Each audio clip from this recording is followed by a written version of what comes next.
Hi, it's me again with Corel tips and tricks. Somebody sent me this picture, JPEG, and I've already done it just make sure I could do it. And I even made it match the colors. But when I first looked at this, I saw a star and I saw a five-sided pentagon. That's how I was going to go about it.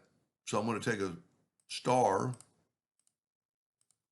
five-sided, I'm going to make it 6. And then I'm going to hit P and put it in the center of the page. And then I can make it 5. In this case, it's going to help us a lot. But to take a five-sided polygon now and try to put it in that space perfectly, and you don't know the size, it's going to take you forever. So I kind of came up with this idea. Let's zoom in here a little bit. Take a 2-point line.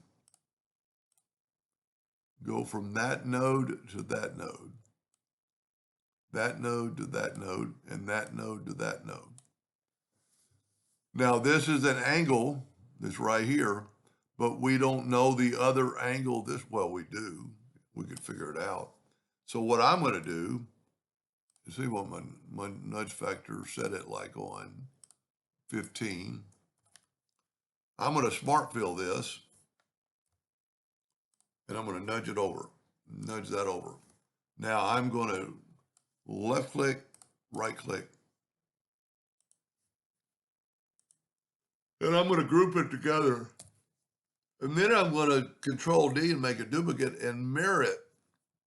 All I have to do is grab that node right there, and if you hold down the control button, it'd be more perfect. So that's the exact, that angle. Take that line away. I'm going to, I don't really need this, but I'm going to keep it grouped together. And I'm going to get the Smart Fill tool, and I'm going to fill these in. Well, you know what? I don't think it's going to matter, but I'm going to cut that line away. It doesn't matter, because we're going to change it anyway. Now, looking at it closer, there's black, black, black. They just went all the way to the center in black. So I'm going to grab that. I'm going to grab the interactive fill tool, and I'm going to put black. Now, there's really no way to use the attribute eyedropper in this case, because if we used it, it would be backwards on this one. I hit that pretty good.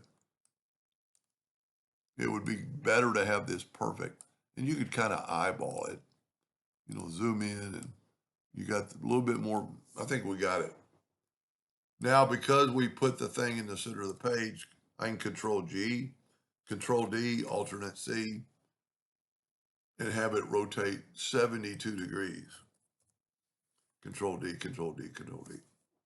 Now, because we have our lines grouped together, I can delete them. I could put a blue box around it and look just like, now, granted, I don't know if he didn't say, I doubt if he needs that color.